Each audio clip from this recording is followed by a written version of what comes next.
Welcome back to another episode of Beyond the Forecast. It's just me this time. We're going to be talking about a cool thing that happened on the moon recently with some of the scientists at NASA's Langley Research Center. So we're going to go over the mission. We're going to talk about what the instruments are in a little brief detail, and then we're going to go to an interview that I did with two of the scientists at NASA's Langley Research Center. So this is a great episode. This is a great chunk of information in case you want to learn more. So what are we talking about? Well, we're talking about Firefly's ghost lander, Blue Ghost lander that landed on the moon back on March 2nd. And we're also going to be talking about the instruments that were on board, specifically the one that was from and developed at NASA. That was the stereo cameras for lunar plume surface studies, otherwise known as SCALPSS. We've been talking about this for a little bit of while. We kind of introduced it not too long ago. I did a story on it, I think that was on our newscast about 2 months ago, but we're going to talk more, maybe even longer than that actually, but we're going to talk more about it now. So we look at the graphic here, we can see the mission and the whole payload, the whole rocket essentially launched in January from Florida. It went on a very long mission. It took a while for it to get to the moon, but it gradually worked its way there. The rocket fell in the gravity well of the moon. Basically, it got captured by the moon's gravity.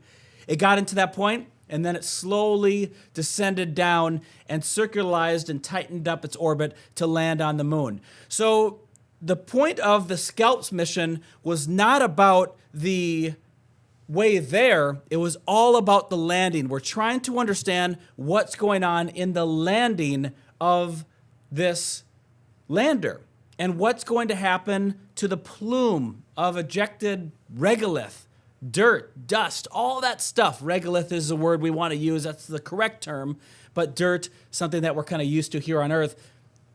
What happens to all that?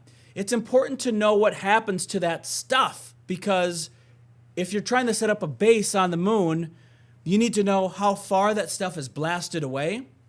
You need to know how deep of crater that you make. There hasn't been a lot of moon landings. We've had some robotic landers, we've had some crewed missions, but that was a long time ago. So we need to do some more research on what is happening to that regolith, because, and we'll talk about it here in the interview, it's very sharp and abrasive. It's not weathered. There's no rainfall on the moon. There's no wind that's blowing it around, making rocks less sharp. If you were a little kid, let's say, and you take a rock and you throw it down to the ground and it breaks into two pieces, those two halves, one side of it is really, really sharp. So that kind of gives you the idea of what's going on the moon. Everything is sharp. So this is what's fun. So this is all part of NASA's Commercial Lunar Payload Services, CLPS initiative. Basically, NASA is working with several different American companies to deliver science technologies to the moon. And that's where this CLPS initiative is started. This is just one of them. The first interview that we're going to have is me talking to Chai Nguyen. He's the SCALPSS technical lead. We're going to get deep into what SCALPSS is all about, how it works, and some of the data behind it, plus, of course, the cool footage of the lander coming down and touching down, and you can see the regolith blowing away. We'll now go to that. So we are here at NASA Langley Research Center. I'm Jeff Edmondson, along with Chai Nguyen. And we are talking all about the SCALPSS mission, and this has been pretty phenomenal what you guys have done. I mean, you landed on the moon. Not too many people can claim that, and just amazing that our second mission, we were able to collect data, which is, right now we're at the tip of the iceberg as far as discovering new things from this data. So give everyone an overview of what is this mission? What did you guys develop? What did you guys create? And what have you done? So SCALPSS was designed to capture what the plume does to the lunar surface. So we call that plume surface interaction. Mm-hmm. For this particular mission, we had 6 cameras, 2 of which are the long focal length cameras, which captured the pre-surface interaction. So pre-PSI surface interaction, sorry. It's a lot of words there. Yeah. To understand what the difference is between what the plume did to the surface and the 4 other cameras, or short focal length, which were designed to capture post-landing images. We also captured the descent data using those cameras as well. So the before and after effects of the plumes. So when we're thinking of a plume, so if we're landing a spacecraft, we've seen this from the previous Apollo missions. We saw this from the video that you guys were able to share and capture. When a vehicle is landing on the moon, the regolith, the dirt essentially, is being ejected out. That plume is being ejected out. Why does that matter that we study that? Well, one, the plumes create a crater, so that is potentially a hazard for the lander itself. But the other thing is the ejecta, what you mentioned, the dust that comes out, blown out by the plumes, that could create hazards for the vehicle itself. And also, if we're going to be working and living on the moon, it could impact other assets around or nearby during that landing. I understand that. So essentially, this is kind of a joke, but we need someone with a leaf blower to kind of blow all this stuff away so we can have a clear area, because that's the problem, right? Yes, we don't have improved surfaces on the moon Right. yet, so we land on surfaces that are what's naturally given. Right. And those might not be a pristine concrete pad. Right. So there are dangers there. There are also, what we saw in this particular mission was that there were other craters that could have presented hazards for the lander. So one other question too that I have, and is this part of the study, but are we trying to figure out how deep that area is that can be blown away by the spacecraft? Correct, correct. So this lander is a smaller robotic lander. Future landers will carry astronauts, and those are the human landing systems. So they're much larger, and those much larger landers they have more powerful engines for landing and also for travel. But yes, the resulting crater, it's very, very dependent upon the strength of the engines that are used on these landers. So for this particular mission, these were 200 Newton or 50-pound class lander engines.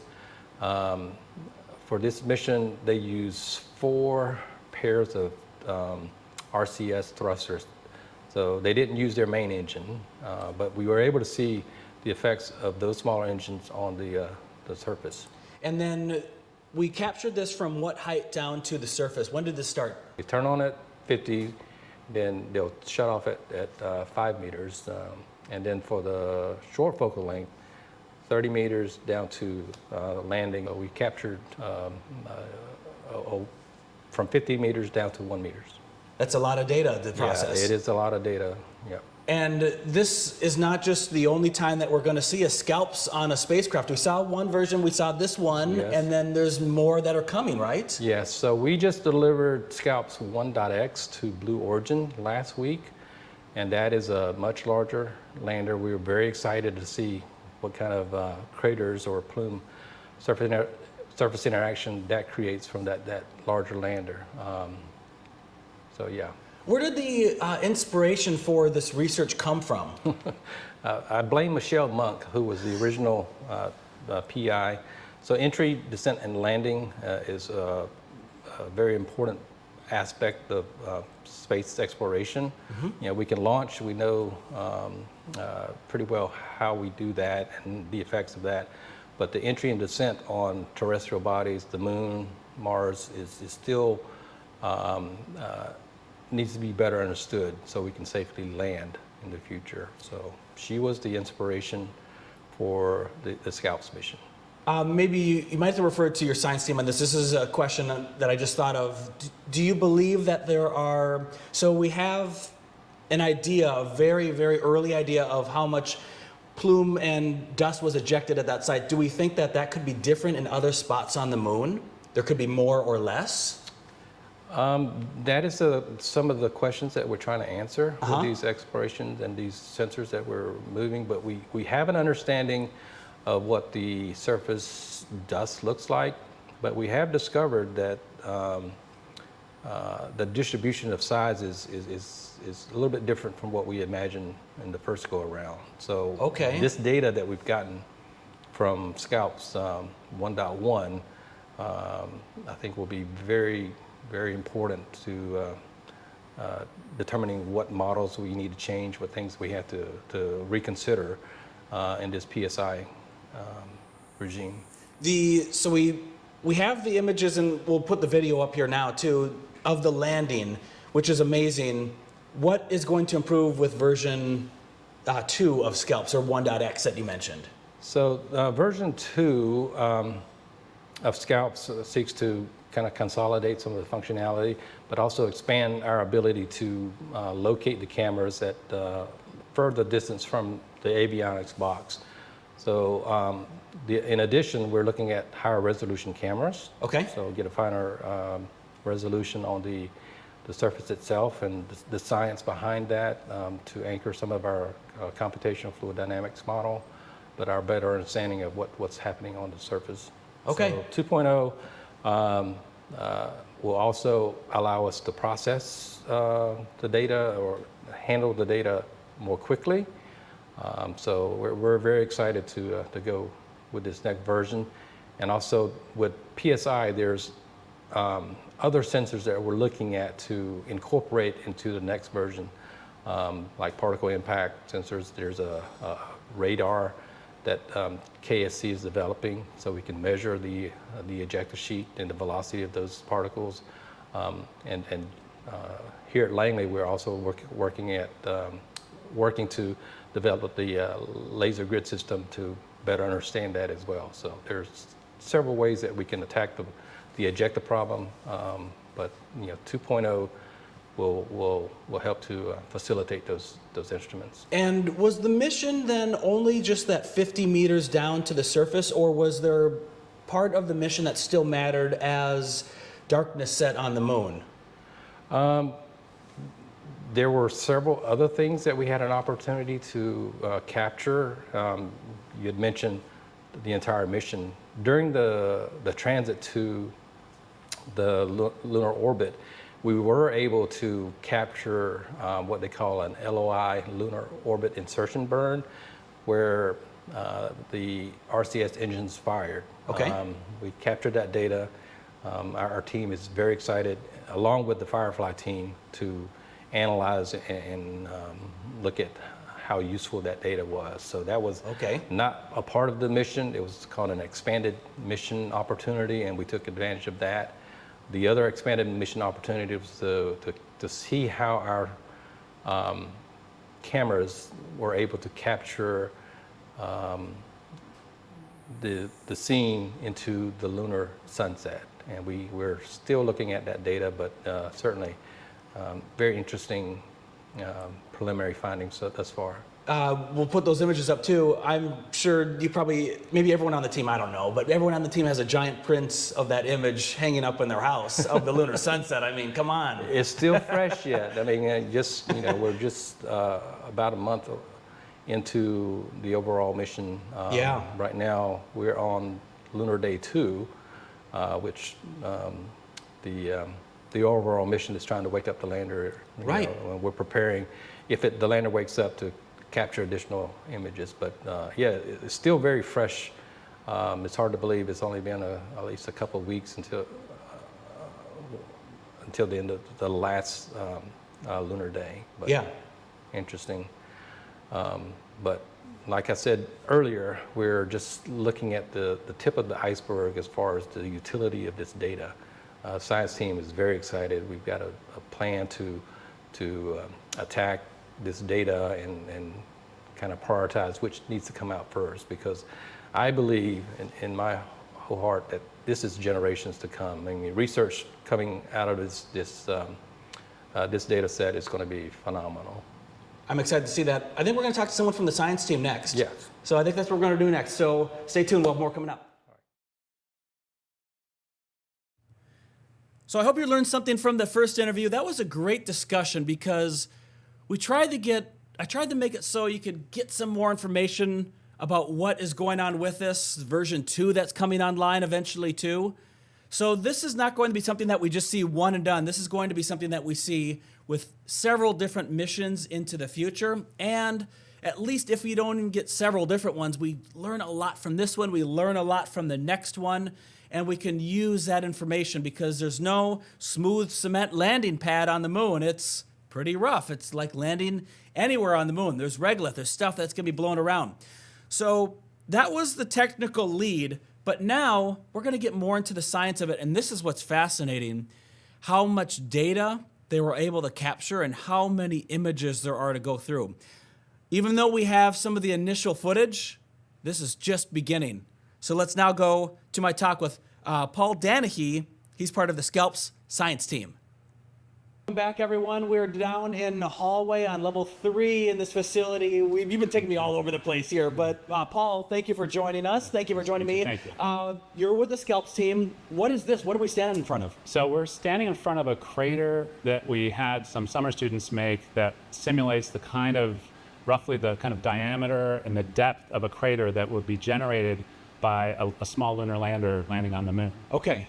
So they gave us something to use as like a target to practice our measurement technique out and make sure we would get the accuracy that we wanted to get. So you developed this before the landing happened? Yeah, well, we have a team that we work with at NASA Marshall Space Flight Center. Yeah. And they could predict how big the landing area would be, Wow. what the regolith, how much it would be disturbed ahead of time, and how roughly what the depths would be. And that gave us something that would allow us to target, so we could know how to know what our dynamic range of how much we needed to measure would be, for example. So the spacecraft basically is coming in straight towards this. The regolith, the dust gets blown away. It's so many inches or centimeters thick in different spots. So going to the science of this mission, going to the data that you've captured, what amount of data, how many images do you have to go through? Is it So we thousands? actually got about 10 gigabytes of data, Wow. which was about 9,000 images during the whole mission. Okay. We had a few days we took data at the beginning, and then we had a little bit of a break where the system was too hot to take data, and then at the end we took data as well. And Okay. we took a lot of different data during the mission where we operated at the same time as some of the other payloads. For example, the Lister drill, we could measure before and after, and actually during the drilling operations with our system. And the thing that's special about our system is that our cameras are quantitative, they're calibrated to get quantitative measurements. So we can measure the depth of this crater, and also in the Lister with about a 1/16 of an inch accuracy. Wow. So the camera system is, if we're looking at the spacecraft, we're essentially mounted down, we're facing down. Well, it's more like the cameras are they're looking kind of like this. Yeah, because Okay. you need to have, it uses stereo. Yeah. So SCALPSS, the two, SC is this stereo cameras. Yes. So it's like using the stereo effect from your eyes. And that's how you get the And that's how you three-dimensional. get the three-dimensionality, just like we do as humans. Okay, got it. So we're looking down like this as the spacecraft is coming down, and because we're out and looking down, we can also see, just because of the wide angle or the wider angle of the cameras, we can see the other instruments. Right. So you could serve, so your phone is probably, maybe not ringing off the hook, but you probably got a couple phone calls say, hey, can we use, Exactly. get some info? Yeah, so we had other members of the team who were answering those calls, and we would send commands from the Earth to the moon, and operate our instrument during their operations. So 9,000 images to go through roughly. How do you go through that? Well, a lot of our data processing is automated, but every little situation's different. So, in the cases where there's a lot of dust disturbed, we have to figure out how to kind of remove the dust and then see the actual fine detail that we really are interested in. And so, each data set is going to be a lot of handwork, but then once you get it working for one, you just put it in a script, and it will just run and process a bunch of the data. And any early thoughts on what you've seen so far from this mission that you want to share? Well, it did look pretty similar to a lot of experiments that we've done over the years, and most recently at NASA Marshall, we did some experiments. We have another experiment set up here at Langley that we're just integrated another SCALPSS instrument into the vacuum sphere that we have here. Okay. And it's basically, a plume hitting a big regolith bin, like a big sandbox. Yeah. And doing the same thing on the ground. Now, we can't completely simulate that on the ground because, of course, our gravity is different, but we are in a vacuum chamber in both the test at Marshall and here, so we're simulating a lot of aspects of this same process on the ground. And so we can compare the flight data to those ground test experiments, and that will all feed into the modeling, which then the modeling will then predict how this is going to work for bigger landers, where this is even more of a concern, that the ejecta hitting other assets, for example. Yeah, and we talked about this earlier in the first segment, but the one big thing about the ejecta is, and the regolith, is that it's not like the sand on Earth or the dirt that we have, that if you take a bunch of sand in your hands and you do this, your hand is not going to be cut up. But the regolith is sharp. Yeah, there's been no weathering. Sand on the beach is just constantly under wave action. It's being all rounded off. But these are very jagged particles. They're really problematic if they get into the gears of or any kind of a moving surface. It can destroy that, and it's obviously not good for the astronauts' health. Yeah, not good for their health because they can breathe it in. Also, their equipment to their suits as well, because you can't walk outside without a suit. There's no atmosphere. So, well, thank you. This is great. Anything else you want to share about the science? No, there was really good conversations. Perfect. Thank you. Appreciate it. Thank you. All right. Well, back to the studio. So there's several different things that they're going to be doing with SCALPSS. You saw that we're going to have it on future missions. We see that there was that model that was created. It was really fun. I want to give a shout out to all of them at NASA's Langley Research Center for letting me come by and check out, talk to some of the scientists. It was fun just to pick their brains and to learn more about what they've been working on. Some of these scientists have been there for several decades, working on different projects or working on this one for maybe the longest part of their career. It was really fun to help to bring that to you, to see what's going on over there. There's a lot more things that we're going to be doing as we go into the future. There's a lot more projects, whether it's something on the moon, whether it's wind tunnel research, whether there's more things going on with SCALPSS or Artemis. I can't wait to talk to more of the scientists at NASA's Langley Research Center. So thanks again for having me come by. I geek out when I go there, so I hope they know that. Anyway, we're going to have more episodes of Beyond the Forecast with Steve Fundero, with Brian Michigan, with our other meteorologist, Jeremy Wheeler, Don Slater coming soon too. So definitely stay tuned for more updates. I just wanted to show you some of the cool things that are happening with NASA and give them a shout out because they did a great job with that. If you have any weather questions too or any science questions, always post them. Let us know what you're thinking because it's fun to take these deep dives down into the science and astronomy. Enjoy the rest of your day. Thanks for watching.